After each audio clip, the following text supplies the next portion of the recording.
Discuss करना है, अब आपने डिस्कस करना है हेमरेज को। हेमरेज में आपको पता है कि शॉक से डिफरेंट चीज है। हम हेमरेज और शॉक को एक साथ एक ही मतलब इनका ले रहे होते हैं, but they are not the same. हाँ, ये हो सकती है तो को एग्जिस्ट कर रहे हो, लाइक हेमरेज हो रहा हो, पेशेंट शॉक में भी जा रहा हो, बट ये भी हो सकता है को एग्जिस्ट ना करें।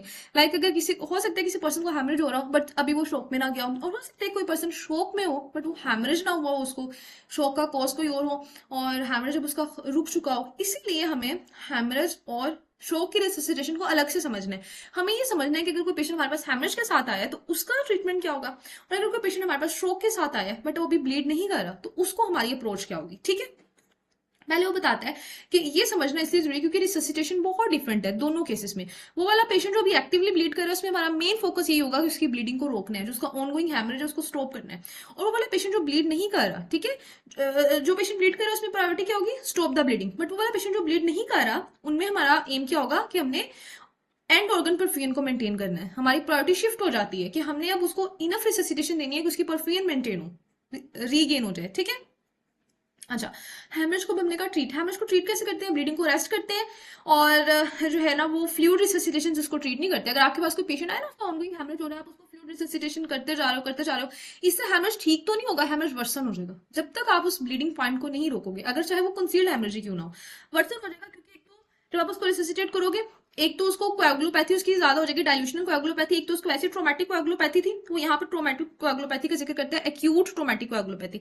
इसको थोड़ा बहुत मैंने कल भी एक्सप्लेन किया था कि ये होता है कि जब ट्रॉमा होता है ना, कोई भी बॉडी को इंजरी या स्ट्रेस मिलता है तो वहां पर कोएगुलोपैथी, क्योंकि जब वहां पे इम्यून सिस्टम एक्टिवेट होता है ना तो साथ कोएगुलेटिव सिस्टम भी एक्टिवेट होता है, तो वहां पे कोएगुलोपैथी इना हो जाती है शुरू कि इतना ज्यादा क्लोट बनने की वजह से वो फाइब्रोनेशन का लेवल बहुत गिर जाते हैं, प्लेटलेट डिसफंक्शनिंग हो जाती है। अब जहां पे ब्लीड हो रहा है वहां पे होता जाएगा, क्लोट नहीं बन पाएगा क्योंकि इनके लेवल बहुत गिर गए हैं, फाइब्रोनेशन का लेवल बहुत गिर गया है, प्लेटलेट डिसफंक्शनिंग हो गई है।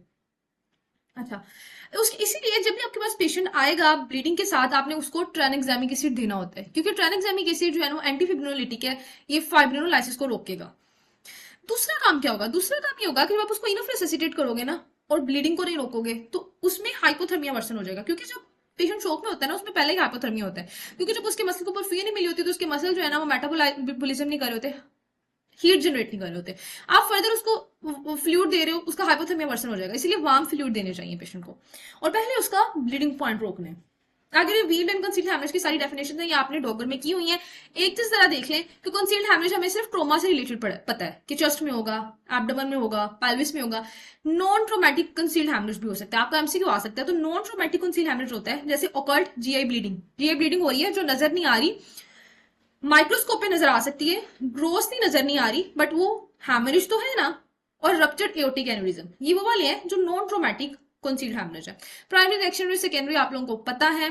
सर्जिकल नॉन सर्जिकल क्योंकि डॉगर में नहीं है इसलिए इसको मैंने यहाँ पे ऐड किया है। सर्जिकल हैमरेज वाला हैमरेज है, डायरेक्ट इंजरी से हुआ है और सर्जरी की मदद से हम इसको कंट्रोल कर सकते हैं।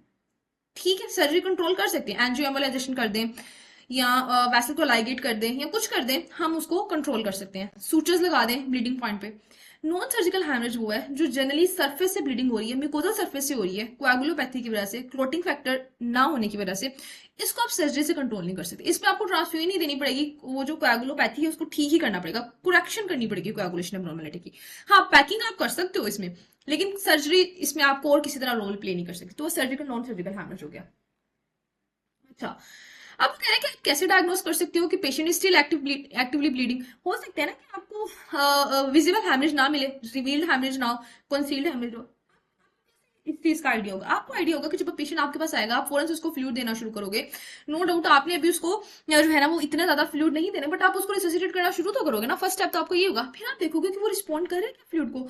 तो अगर तो वो ट्रांजिएंट रिस्पॉन्डर होगा या नॉन रिस्पॉन्डर होगा, तो दोनों केसेस में वो रिस्पॉन्स शो नहीं करा तो इसका मतलब है हैमरेज अभी तक चल रहा है। अब आपने उसका कंसील्ड हैमरेज ढूंढने की कोशिश करनी है, वो जो हमने फास्ट स्कैन वगैरह ट्रोमा में सारा देखा था, अब वो वाली चीजें होंगी। ठीक है, अच्छा, अब आ जाए रिससिटेशन की तरफ, जो हमारा मेन इस वीडियो का टॉपिक है। जो हमारा मेन इस वीडियो का टॉपिक है हेमरेज रिससिटेशन और शॉक रिससिटेशन। हेमरेज रिससिटेशन में क्या करना है, हेमरेज रिससिटेशन में बार बार एक ही बात कर रहे हैं, मैं भी आपको बता रही हूँ कि अगर पेशेंट एक्टिवली ब्लीड कर रहा है तो हमारी रिससिटेशन डिफरेंट होती है, अगर वो ब्लीड नहीं कर रहा हमारी रिससिटेशन डिफरेंट होती है। अगर पेशेंट एक्टिवली ब्लीडिंग कर रहा है तो हमारा मेन फोकस होता है हीमोस्टेसिस हमने अचीव करना है, हमने उसका ब्लीडिंग रोकनी है, और दूसरा हमने उसके ब्लड को क्लोट करने की एबिलिटी देनी है कि उसका ब्लड क्लोट करे। ये दो हमारे मेन पर्पज होते हैं जब पेशेंट ब्लीड कर रहा है। क्लोटिंग एबिलिटी उसकी कैसी हम करेंगे, हम उसको फोरेंसिक ट्रांसएग्जामिक एसिड देंगे, हम उसको फाइब्रिनोजन देंगे, क्लोटिंग फैक्टर्स देंगे, और उसको जो है ना वो हाइपोथर्मिया से बचाएंगे। और एक्टिव ब्लीडिंग को रोकने के लिए अगर विजिबल हेमरेज वहां पे प्रेशर अप्लाई करेंगे, डॉक्टर में से बहुत सारे तरीके बताए ब्लीडिंग को रोकने के, वो सारे करेंगे।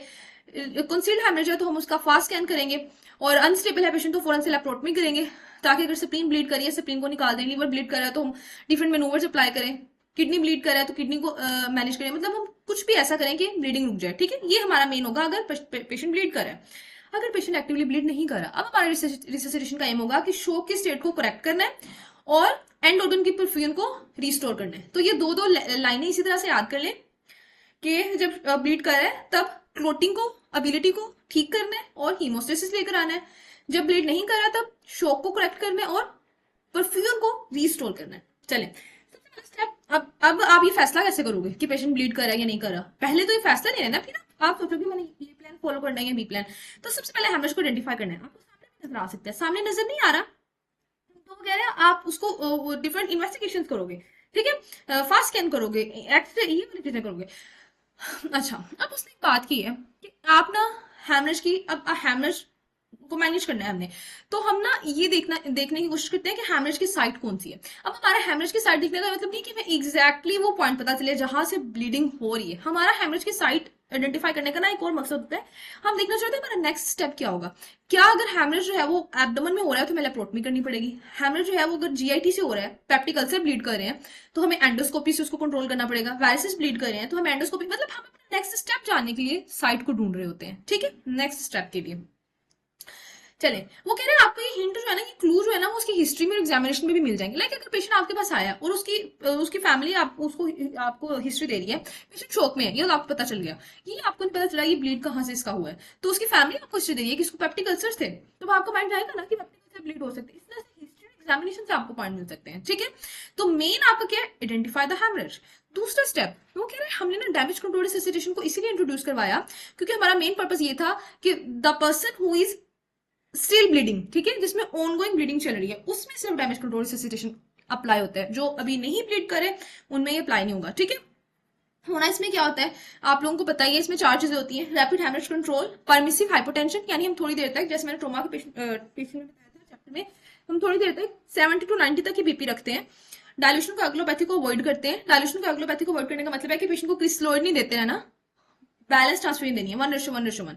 और एग्जिस्टिंग कोagulation डिफेक्ट को ट्रीट करते हैं। इसको ट्रीट करने के लिए ट्रांएग्जामिक एसिड देते हैं as soon as possible, fibrinogen देते हैं, क्लोटिंग फैक्टर दिए जाते हैं, ये सब काम करते हैं। तो ये चार चीजें जो कि डीसीआर में आती हैं।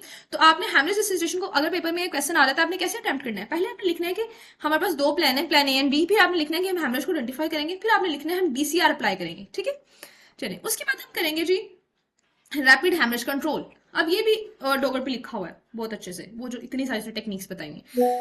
अच्छा जी, आफ्टर हेमरेज कंट्रोल, अब आपने कोagulation डेफिसिट को भी ट्रीट कर दिया, ट्रांएग्जामिक एसिड देकर, फाइब्रिनोजन देकर, मैं सारा कुछ बता चुकी हूँ।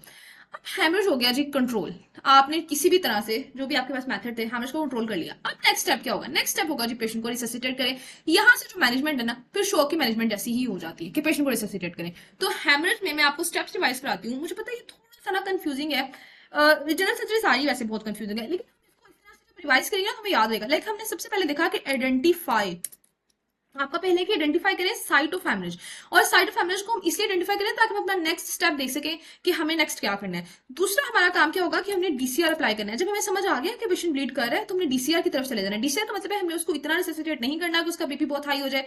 डीसीआर का मतलब है कि उसको जो है ना वो एग्जिस्टिंग कोagulopathy को ठीक करना है। इसका मतलब है कि परमिसिव हाइपोटेंशन करवानी है, रैपिड हेमरेज कंट्रोल करना है, एग्जिस्टिंग कोagulopathy को ठीक करना है, और क्या था, डायल्यूशन कोagulopathy को प्रिवेंट करना है। तो ये सारे काम हम करेंगे। फिर हम क्या करेंगे, हम हेमरेज कंट्रोल का पूरा अपना कोशिश करेंगे कि हम हेमरेज को कंट्रोल कर लें। अगर हेमरेज कंट्रोल हो जाता है, फिर आते हैं जी after haemorrhage control. After haemorrhage control में आपने पेशेंट को रिससिटेट करना है। अब उसकी परमिसिव हाइपोटेंशन रखने की जरूरत नहीं है, उसको प्रॉपर्ली रिससिटेट करो। एक और चीज मैं बताऊंगी कि ये जो आफ्टर हेमरेज कंट्रोल है ना, हाँ, ये जो आफ्टर हेमरेज कंट्रोल है ना, जब ये स्टेप आ जाता है ना, तब हम मॉनिटरिंग पेशेंट की करते हैं टिश्यू परफ्यूजन के हिसाब से। तब हम उसका बेस डेफिसिट देख के, उसका जो है ना वो लैक्टिक एसिड का मतलब एसिडोसिस लेवल देखकर, फिर ये देखकर हम पेशेंट को रिससिटेट करते हैं कि अब हमारा जो मॉनिटर है ना, अब ये है कि परफ्यूजन रिस्टोर करनी है। अब हमारा मॉनिटर ये नहीं है कि पेशेंट ब्लीड कर रहा है नहीं कर रहा, ये चेंज हो जाती है फिर, ठीक है। बात करते हैं शोक रिससिटेशन की। शोक में वो वाली चीजें नहीं है कि हेमरेज कंट्रोल ये वो सारा कुछ, इसमें स्टार्टिंग ही रिससिटेशन से करवानी है। इसमें लेकिन एक और मसला आ रहा है, इसमें मसला क्या आ रहा है, हमें कैसे पता चलेगा किस टाइप का शोक है। हाइपोवोलेमिक शोक है तो हम ब्लड दे दें, सेप्सिस की वजह से शोक है तो हम जो है वो वैसोप्रेसर दे दें, कार्डियोजेनिक शोक है तो हम आइनोट्रोपिक ड्रग्स दे दें।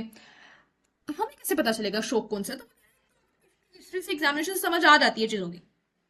लाइक अगर हमने कहा सेप्सिस का शौक है तो उसका वोम पेरिफ्रीज होंगे, और आपको जो है ना वो इन्फेक्शन की कहीं हिस्ट्री मिल सकती है, मतलब आपको समझ आ जाएगी कि ये सेप्सिस है। एनाफ्लेक्स में भी आपको हिस्ट्री मिल जाती है एलर्जी की। तो इस तरह से आपका माइंड चला रहता है। हाइपोवोलेमिक में तो सबसे आसान होता है, आपको बता देते हैं ब्लड लॉस हुआ, इनको इतने दिनों से डायरिया था या इस तरह की चीजें। तो इस तरह से आपको हिंट मिल सकता है। लेकिन अगर आपको हिंट नहीं मिल रहा, तब भी आपने रिससिटेशन शुरू उसको हाइपोवोलेमिक कंसीडर करते हुए कर देनी है। फिर जब उसको सैचुरेशन शुरू कर दोगे, फिर आप उसका रिस्पॉन्स देख लोगे कि रिस्पॉन्ड कर रहा है नहीं कर रहा। अगर नहीं रिस्पॉन्ड कर रहा, फिर आप देखोगे कि हाँ भाई अब मुझे कुछ और सोचना है, या तो किसी हैमरेज हो रहा है, या फिर इसका जो है ना मुझे वो वैसोप्रेसर। जब आप फ्लूइड को रिस्पॉन्ड नहीं ना करते, फिर आप वैसोप्रेसर देते हो, वैसोप्रेसर को रिस्पॉन्ड नहीं करते, फिर आप आइनोट्रोपिक देते हो। इस तरह से आप स्टेप बाय स्टेप चलते हो, ठीक है। स्टार्ट आप हमेशा फ्लूइड से करते हो। हमने कहा कि स्टार्ट फ्लूइड से ही करना है, ठीक है। एक और चीज उसने बताई, उसने कहा फ्लूइड स्टार्टिंग में देने का ना हमारा एक मेन मकसद है। हम ये जो कह रहे हैं ना आपको शौक की किस्म समझ नहीं आ रही, नहीं समझ रहा वो टाइप ऑफ शौक, आप फ्लूइड देने से शुरू कर दो। क्यों?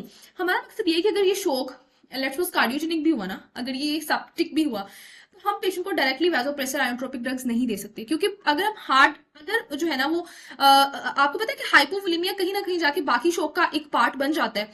तो पहले ये जरूरी है कि हम पेशेंट को इतना फ्लूइड दें कि उसके ब्लड वेसल्स में, उसके हार्ट में फ्लूइड तो आए, कि हार्ट ने कॉन्ट्रैक्ट करना कि उसका फ्लूइड तो कम हुआ पड़ा है। इसीलिए अगर हम फ्लूइड देने की बजाय पहले ही ड्रग्स दे देंगे, तो हार्ट पे प्रेशर बढ़ जाएगा, हार्ट पे वर्कलोड बढ़ जाएगा, और कंडीशन वर्सन हो जाएगी। इसीलिए आपने पहले फ्लूइड देना है, फिर आपने एनोट्रोपिक या बाकी वैसोप्रेसर ड्रग्स की तरफ जाना है, ठीक है। अच्छा जी। और ये भी एक चीज थी कि wide board, short wide board catheter use करनी है हमेशा रिससिटेट करने के लिए। फिर आ जाता है जी फ्लूइड देना किस टाइप का। ये तो समझ आ गया, आपने हमें सही से समझा दिया कि भाई फ्लूइड देने से शुरू करना है। फ्लूइड थेरेपी बहुत इंपॉर्टेंट है शॉक की रिससिटेशन में।